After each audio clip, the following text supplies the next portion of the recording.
जब पुणे बर्बादी के कगार पर था, तब भारत की एक वीरांगना ने अपनी दूरदर्शिता, साहस और नेतृत्व से पुणे शहर को न केवल फिर से जिंदा किया, बल्कि इसे हिंदवी स्वराज्य का मजबूत आधार बना दिया। शाहजी महाराज को हराने के लिए मुगल बादशाह शाहजहां स्वयं आगरा से निकल पड़ा। आदिल शाह की फौज मुगलों से जा मिली। अब शाहजी महाराज के दुश्मन दुगने हो गए। बीजापुर की आदिल शाह की फौज ने पुणे को बर्बाद कर डाला। समस्त प्रजाओं को लूटकर घर बार जला डाले, बेहिसाब कत्ल कर डाले। दादाजी कोंडदेव ने एक योजना बनाई। शुभ मुहूर्त देखकर उन्होंने बाल शिवबाराजे के हाथों सोने का हल चलाया और पुणे का अपशकुन समाप्त हो गया। पुणे एक ऐसा शहर है जिसके समृद्ध ऐतिहासिक अतीत ने इसे महाराष्ट्र की सांस्कृतिक राजधानी बना दिया है।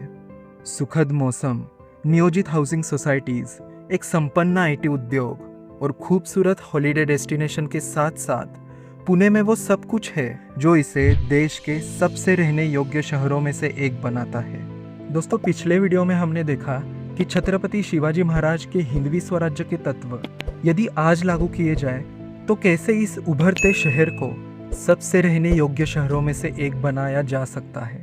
लेकिन 17वीं सदी में जब एक के बाद एक सभी सुल्तानों ने इस सुंदर शहर को तहस नहस कर डाला था, जब पुणे बर्बादी के कगार पर था, तब भारत की एक वीरांगना ने अपनी दूरदर्शिता, साहस और नेतृत्व से पुणे शहर को न केवल फिर से जिंदा किया, बल्कि इसे हिंदवी स्वराज्य का मजबूत आधार बना दिया। ये कहानी है एक प्रेरणा शक्ति की, भारत की एक वीरांगना की जिनका नाम था राजमाता जीजाबाई भोसले।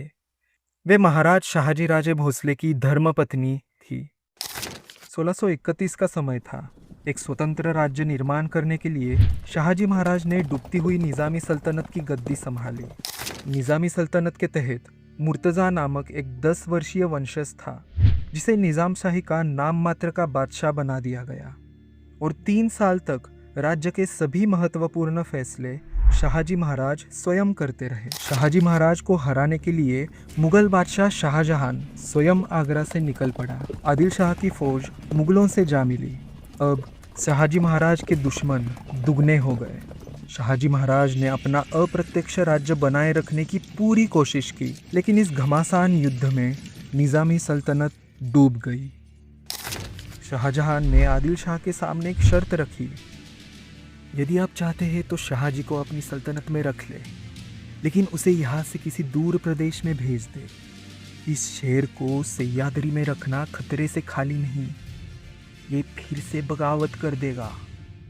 तब आदिल शाह ने शाहजी महाराज को पुणे की जागीर जारी रखकर अपने ही दरबार में कायम कर लिया और उन्हें कर्नाटक के बेंगलुरु शहर में जाने का हुक्म दिया। और इसी दौरान पुणे, जो कभी एक सांस्कृतिक केंद्र था, पूरी तरह नष्ट हो चुका था। बीजापुर की आदिल शाह की फौज ने पुणे को बर्बाद कर डाला। समस्त प्रजाओं को लूटकर घर बार जला डाले, बेहिसाब कत्ल कर डाले। लोग डर के मारे अपने घर छोड़कर भाग गए। गांव खाली हो गए। जो जीवित बचे थे वो डरे डरे मन से बड़ी कठिनता से जी रहे थे। पुणे शहर में गधों को जोतकर हल चलाया गया। इसका साफ साफ मतलब यही था कि आदिलशाही फौज ने पुणे को पूरी तरह नष्ट कर दिया है। यहाँ कोई बस्ती नहीं बसाएगा। यदि किसी ने ऐसा प्रयास किया तो उसे राजद्रोही माना जाएगा। और एक दिन उगते सूरज की रोशनी के साथ पुणे निवासियों ने दूर से आ रही घोड़ों की टापों की आवाज़ सुनी। अब कौन हमला करने आया होगा भला? इस विचार से वे डर गए। घुड़सवारों के साथ सजी धजी पालकियां भी थी, जिनमें महिलाएं भी थी। सब चौंक गए। ये किसका कबीला आया होगा भला? इस समूह के साथ पुणे पधारी थी साक्षात सौभाग्यवती राजमाता जीजाबाई साहिबा। साथ में थे 6 वर्षीय पुत्र शिवबाराजे। माँ साहेब जीजाबाई और बाल शिवबाराजे ने पुणे में प्रवेश किया। शाहजी महाराज ने पुणे की व्यवस्था रखने के लिए एक मेहनती और निष्ठावान प्रबंधक दादाजी कोंडदेव को राजमाता जीजाबाई और बाल शिवबाराजे के साथ भेजा। शाहजी महाराज को विश्वास था कि वृद्ध दादाजी कोंडदेव जिजाऊ रानी साहेब को पुत्री सा स्नेह देंगे और अपने नाती बालक शिवबाराजे की देखभाल पूरे जिम्मेदारी से करेंगे। जब राजमाता जिजाबाई पहली बार पुणे पहुंची तो उन्होंने देखा कि पुणे प्रांत का बेहिसाब नुकसान हुआ था। चारों ओर खाली बाजार और जलकर राख हुए खेत दिखाई दे रहे थे। राजमाता जिजाबाई ने ठान लिया कि इस शहर को वे फिर से बसाएंगी। उनके लिए यह सिर्फ एक शहर को संवारने का काम नहीं था, बल्कि हिंदवी स्वराज्य की नींव रखने का अवसर भी था।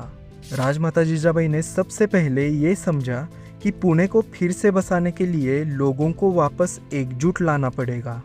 उन्होंने किसानों, व्यापारियों और कारीगरों को संदेश भिजवाया और भरोसा दिलाया कि अब उन्हें सुरक्षा और सम्मान मिलेगा।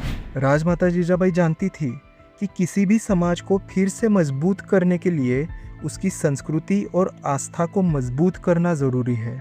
उन्होंने पुणे के प्रसिद्ध कस्बा गणपति मंदिर का पुनर्निर्माण करवाया और इसे ग्राम देवता घोषित किया। पुणे की उजाड़ धरती को जीवन का स्पर्श देने के लिए दादाजी कोंडदेव ने एक योजना बनाई। शुभ मुहूर्त देखकर उन्होंने बाल शिवबाराजे के हाथों सोने का हल चलाया और पुणे का अपशकुन समाप्त हो गया। इन सभी प्रयासों का असर हुआ। धीरे धीरे लोग अपने गांव और घरों में लौटने लगे। खेतों में फिर से फसलें उगाई जाने लगी और बाजारों में चहल पहल लौट आई। राजमाता जिजाबाई ने कई अन्य मंदिरों और सार्वजनिक स्थलों की भी मरम्मत करवाई। त्योहार और धार्मिक अनुष्ठान फिर से शुरू हुए, जिससे लोगों के दिलों में आत्मविश्वास जगा। पुणे की व्यवस्था और प्रबंध शिवबाराजे के नाम पर चलने लगी। आज्ञापत्र शिवबाराजे की मोहर के साथ रवाना होने लगे, जिस पर लिखा रहता था,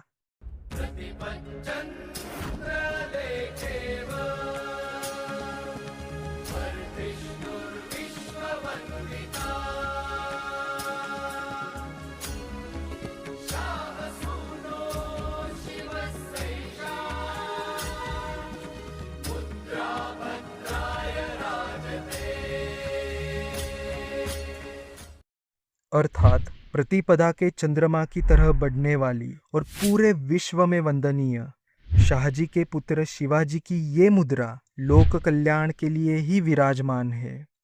राजमाता जिजाबाई ने प्रशासन को सुधारने के साथ साथ सैन्य तैयारियों पर भी ध्यान दिया। उन्होंने आसपास के किलों की मरम्मत करवाई और उन्हें मजबूत बनाया। यह न केवल पुणे को बाहरी खतरों से बचाने के लिए जरूरी था, बल्कि बाल शिवबाराजे की भविष्य की रणनीति के लिए भी अहम था। उन्होंने शिवबाराजे को बचपन से ही राजनीति, युद्धकला और नेतृत्व की शिक्षा दी। रामायण, महाभारत पढ़ाकर उन्होंने बाल शिवबाराजे के मन में न्याय और हिंदवी स्वराज्य के आदर्शों को गहराई से बिठाया। कुछ ही वर्षों में राजमाता जिजाबाई के प्रयासों से पुणे पूरी तरह बदल गया। उजड़े हुए गांव अब फिर से बस गए थे। बाजारों में अब फिर से रौनक लौट आई थी। मंदिरों में पूजा अर्चना शुरू हो चुकी थी और लोग पहले से अधिक आत्मनिर्भर और संगठित महसूस करने लगे थे। पुणे अब सिर्फ एक शहर नहीं, बल्कि हिंदवी स्वराज्य का केंद्र बन गया था। ये वही स्थान था जहां से छत्रपति शिवाजी महाराज ने अपने स्वतंत्रता की लड़ाई शुरू की। राजमाता जिजाबाई का पुणे को बचाने और संवारने का ये कार्य केवल एक शहर को पुनर्जीवित करने की कहानी नहीं है, ये एक पूरी सभ्यता को जीवन देने की गाथा है। उन्होंने दिखाया कि एक महिला का साहस और संकल्प किसी भी विपत्ति को हराने की ताकत रखता है। आज जब हम छत्रपति शिवाजी महाराज और उनके हिंदवी स्वराज्य की बात करते हैं, तब हमें ये नहीं भूलना चाहिए कि इसकी नींव राजमाता जिजाबाई के नेतृत्व और दूरदर्शिता ने रखी थी। उनकी कहानी हमें सिखाती है कि सही इरादों और कड़ी मेहनत से असंभव को भी संभव बनाया जा सकता है। राजमाता जिजाबाई की ये कहानी आपको कैसे लगी, कमेंट में ज़रूर बताएं और छत्रपति शिवाजी महाराज और उनके हिंदवी स्वराज्य की जानकारी के लिए ये वीडियो ज़रूर देखिए। जय हिंद।